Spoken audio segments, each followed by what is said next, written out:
So as far as tipping your artist goes, really your tip is kind of an expression of how well you think that your artist did for you, but also how much you appreciated how you were treated. On a big piece like this, where it's multiple sessions, some people will tip after every session. Sometimes it's $20 or $30, depending upon how much money they manage to bring with them.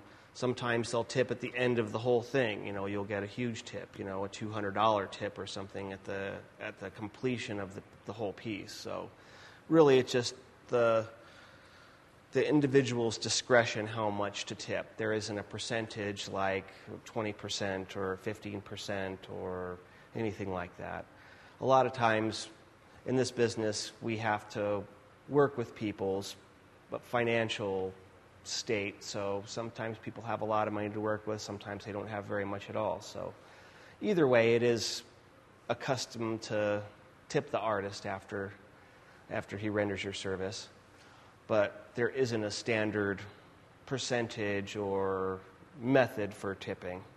It all just depends on how you feel about the artist and how good of a job he did for you, but also how much money you're working with. Sometimes a big piece can be, a lot of money, thousands and thousands of dollars. So sometimes when you're working on a big piece like that, it's good to just tip a little bit after each session as opposed to tipping a huge lump sum at the very end.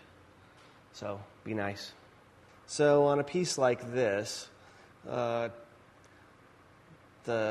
piece was under a couple $100, so generally $20, $30, $40 tip is pretty much the standard. That's generally how much you would tip on a piece like that.